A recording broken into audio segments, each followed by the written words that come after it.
So, I'm going to talk about a new breed of industrialists and a new revolution they have set in motion. But first, I would like to take you back to the first industrial revolution and the stories behind two technologies.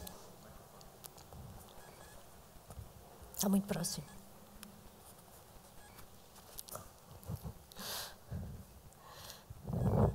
So I'm going to take you back to the first industrial revolution and the stories behind two technologies that changed the world. In 1777, James Watt began selling a new steam engine. His model rose the machine's efficiency to almost double what it had been until then. So this was a major breakthrough. However, Watt, who aggressively enforced his patent, not only didn't allow other people to improve his own design, but was himself prevented from using other patented inventions that have made it even more efficient. In 1814,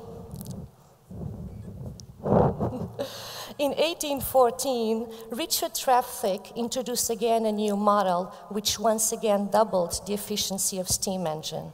Trevithick, however, did not patent his invention. Up until the early 1800s, tin miners in the county of Cornwall in England had struggled with Watt's engine. Not only did many of them couldn't afford to install the steam engine, but they were also prevented from improving it or adapting it to their own specific needs.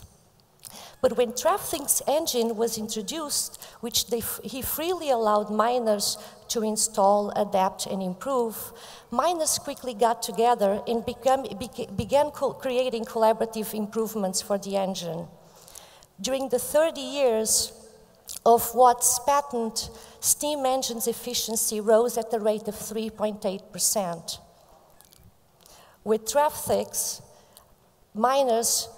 due to the miners' contributions, efficiency rose at the rate of 8.5%. That's almost double that of Watt's. So this was one of the earliest cases of collaborative development of technologies. Several decades later, Ford was ready to begin production on a brand new car. Up until then, cars had been very expensive machines only the very wealthy could afford.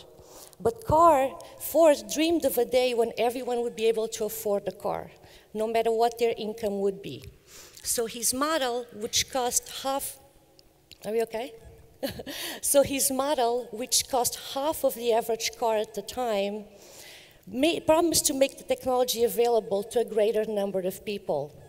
He called it a car for the common man. However, in order to begin production, Ford needed the approval of the Association of Licensed Automobile Manufacturers, also known as ALLAM. ALLAM held the patent for the car, and no one was allowed to make a car without their permission. So Ford dutifully asked for their permission, which after several months of deliberation was denied. Ford began producing his car anyway. In turn, ALLAM filed a patent suit against him, requiring that he pay them royalties for each new car sold. These royalties would make Ford's car considerably more expensive and would shatter his dream to make a car for the masses. Ford also believed that the automobile was a technology that belonged to everyone, and everyone should be able to make one. Fortunately, the court agreed with him, and by allowing Ford to go into production without paying ALLAM any fees, ended the monopoly over the automobile. What followed was a boom in the car industry. Ford's company was one of the very first ones in the city of Detroit in the United States, but within 2 years, more than 100 manufacturers entered the market. So Ford's highly affordable model made it appealing and accessible to a whole new market segment, and everybody wanted one. Like his cars were bought by traveling salesmen, by artisans, and by farmers, people who had never been able to afford a car before. Cars became so popular that Ford couldn't keep up with the demand. He also wanted to make them cheaper, and back then, the way to make something cheaper was to make more of them in less time. So in order to increase production, Ford and his team began streamlining the assembly line by using conveyor belts while workers remained stationary, repeating one single task over and over again. Under the old model, it took over 21 hours to assemble a car. With the new assembly line, it took 1 hour and a half. However, assembly line was tedious and backbreaking, so Ford had trouble holding on to his workers. To counter this, he introduced the 8-hour workday and began paying his employees twice as much as the average wage at the time. So both of these stories are about making technologies available to a greater number of people, and the extraordinary things that happen when monopolies are broken and people are given the freedom and conditions to do more, better, and faster.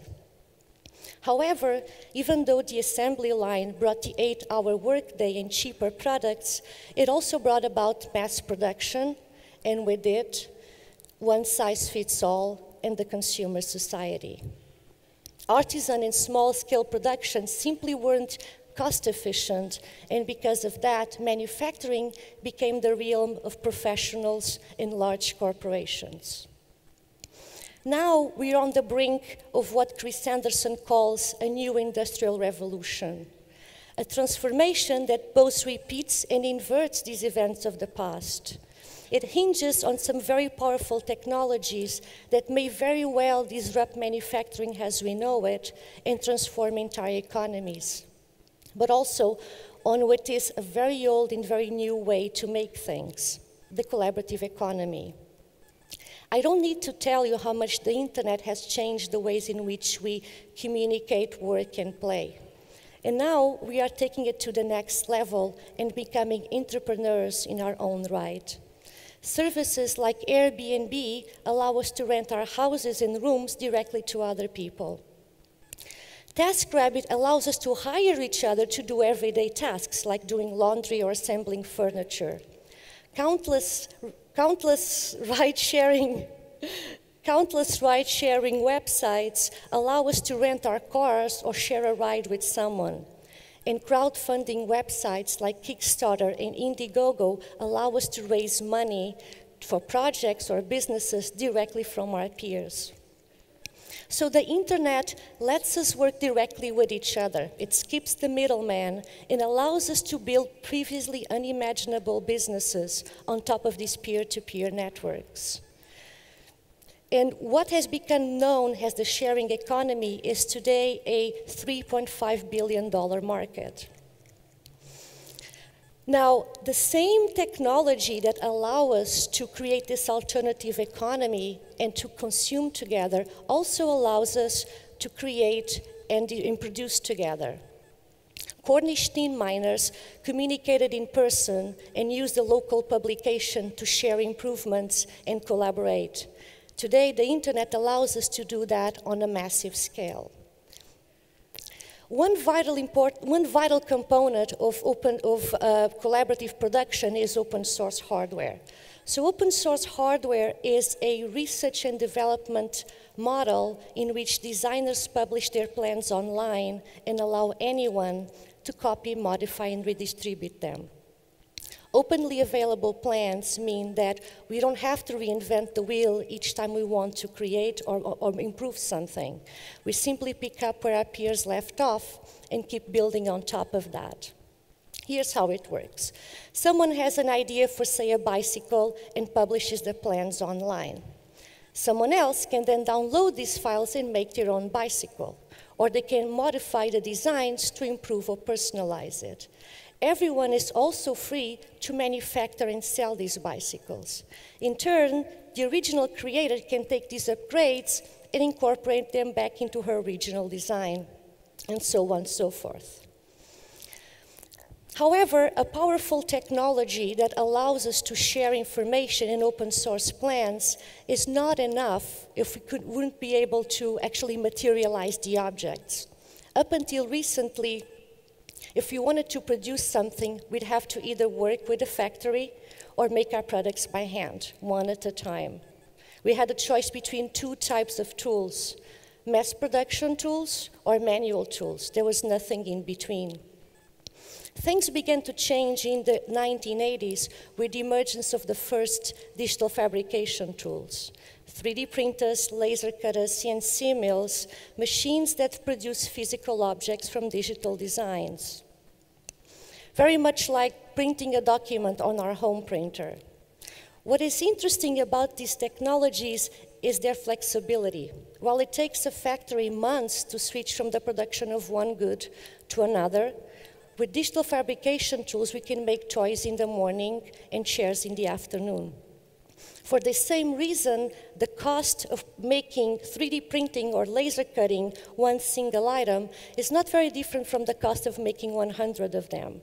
So what we're looking at here are technologies that automate production and replace manual labor, but without the huge size and cost typically associated with manufacturing. But if these technologies have been available for 3 decades, how come we haven't seen more of them sooner? Well, the answer lies in their complexity, size, and cost.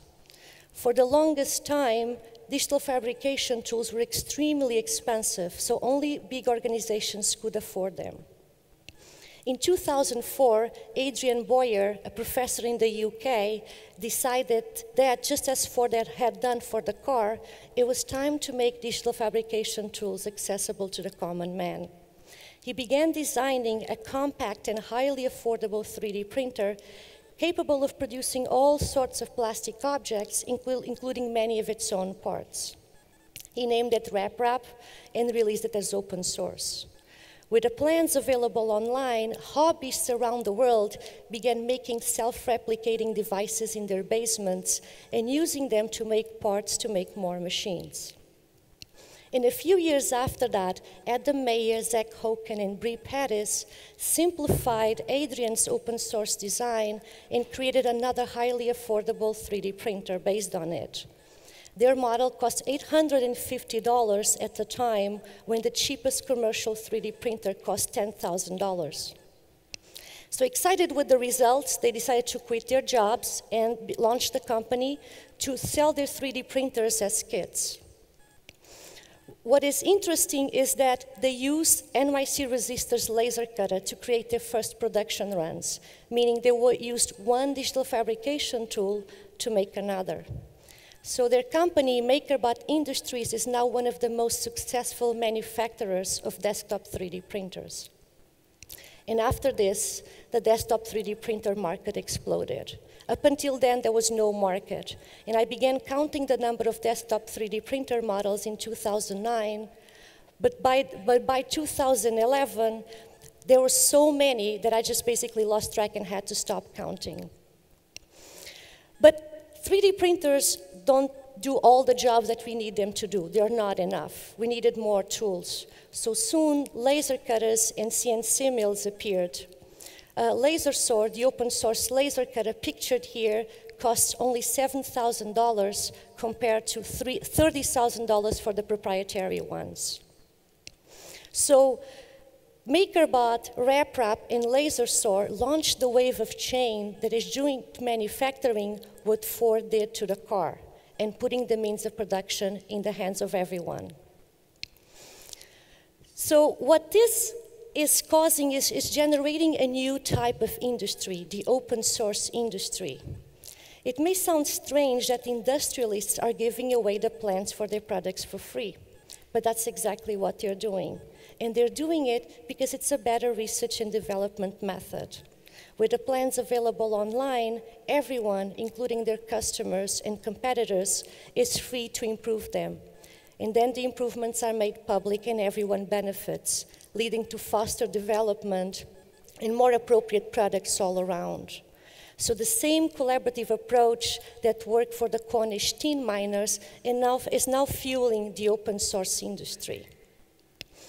Now, you're probably wondering, how do they stay in business if they give away their designs? Well, the answer is oddly simple. They make things and they sell them, which is probably the oldest business model known to humankind. And then they stay ahead of the competition, not by holding a monopoly, but by producing better services and goods and selling them at the best prices. And they're becoming very good at it, with companies like SparkFun reporting revenues of over $75 million for 2012. So who are these open source industrialists who believe in the power of collaboration and are building enterprises on top of it? They are the makers of aerial drones like DIY drones, the makers of sailing drones like Prote, the makers of subaquatic drones like OpenROV. They are the makers of toys like Littlebits, the makers of cars like Local Motors and Wikispeed, the makers of houses like Architecture for Humanity and WikiHouse, and the makers of production and agriculture machinery like Open Source Ecology. Now, efficiency and automation are just as important now as they were in the first industrial revolution. They just work at a different scale. Last December, Open Source Ecology, sorry about that. All right. Okay, thank you. So last December, Open Source Ecology built the brick press in a single day. I happened to be there. 10 people, some of which were meeting for the first time and had never built anything of this size, got together and built a machine in 12 hours. This was made possible by open collaboration methods and access to a laser cutter that allowed one person to cut all the parts for the machine in very quickly and very efficiently. So open source plans allow us to create better and faster, and digital fabrication tools allow us to manufacture these results efficiently, quickly, and at a small to medium scale.